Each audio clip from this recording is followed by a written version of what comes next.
I suppose the American people, on whose eternal vigilance liberty ultimately depends, are well agreed that what they want of the courts is that they both preserve liberty and protect security, finding ways to reconcile the two needs so that we do not lose our heritage defending it. Striking that balance would not be easy, especially during wartime. One of the greatest threats to individual liberty would come before the court in its next term. For now, the justices were on summer recess, and like many Americans, Robert Jackson turned his attention to his Victory Garden. 2,600 miles away in the mountains and deserts of the American West, 120,000 Japanese American citizens and immigrants were working the land in concentration camps. Forcibly removed from their homes and businesses by Executive Order 9066, signed by President Roosevelt, all persons of Japanese ancestry living on the West Coast were imprisoned by the military.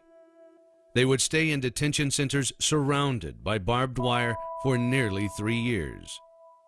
After Pearl Harbor, the military declared the Pacific coast of the United States a defense zone, and the President empowered the commanders to set up measures to protect themselves, including against subversives that they feared were in our midst. And Japanese Americans, citizens of our country, and immigrants who are not yet citizens in that West Coast military zone are first subjected to a curfew, and then they are excluded from coastal areas, and then they are interned in camps.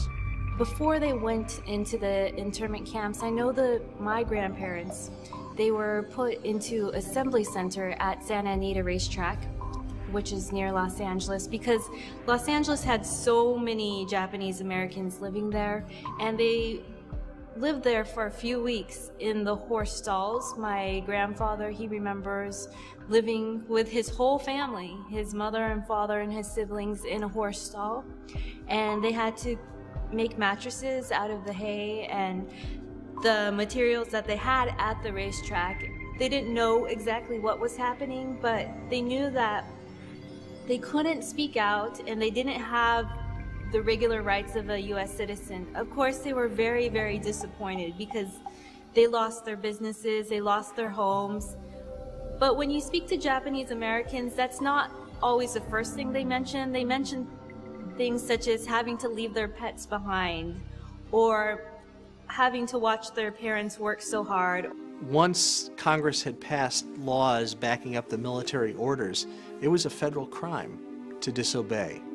Fred Korematsu was a young American citizen of Japanese ancestry living in San Francisco, and he wanted to stay there. So when he got his order to report to an inland racetrack under the exclusion system, he ignored it and he tried to sort of continue his life and got caught and was prosecuted and was convicted of a crime. The system ultimately sent him to the detention center and then onward to an internment camp. But his case made it up to the Supreme Court, and it raised the question of whether a racial ground of classification is permitted under our Constitution. In the Korematsu case, Robert Jackson, friend of Franklin Roosevelt, loyal New Dealer, former cabinet officer, confronts the constitutionality of what history and even the time understood as really the most ugly and controversial measure of the war policies of the Roosevelt administration. On October 11th, 1944, the Supreme Court justices heard the arguments. 2 months later, they announced their decision. 6-3, upholding Fred Korematsu's conviction. 9 justices on a deeply divided court issued 5 separate opinions. Writing for the majority, Justice Hugo Black said the decision had nothing to do with race, but instead was necessary to protect the nation from a possible invasion on the West Coast. Justice Jackson disagreed. He thought the legal issue was extremely clear. The accident of ancestry, Japanese American or Scotch English as Jackson's own, is no basis for criminal sanctions under our Constitution and our system of equal protection. He was also worried about the fact that this was a military order, an executive order, and that if the military thought it was necessary to do anything and the court said, sure, you can do it, I mean, he was thinking of the precedent that this set. What Jackson also objected to was the military making the civilian court system its puppet, because a military will in the end do what the military is going to do. It has the power to accomplish that. But it'll do these things in a wartime, and hopefully we'll return to peacetime, we'll have cooler heads, we'll restore the liberties we took away. Unless we make it our constitutional law that the military always has the power to behave this way. Then, Jackson wrote, it lies around like a loaded weapon, waiting for the hand of authority to pick up that power and use it in the next and the next and the next context. Jackson said, I'll have no part of that.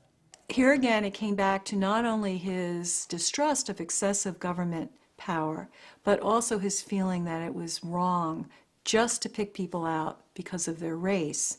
Justice Jackson's dissent was among the most widely quoted, but it was Justice Frank Murphy who, in no uncertain terms, condemned the shameful nature of the detentions. Murphy was the first to use the word racism in a Supreme Court opinion. A lot of Japanese Americans, they participated in World War II on the U.S. side, doing things such as farming or making camouflage nets or doing whatever they saw that they could do in order to support the U.S. Harold Ickes, FDR's Secretary of the Interior, would later say, "We gave the fancy name of relocation centers to these dust bowls, but they were concentration camps nonetheless."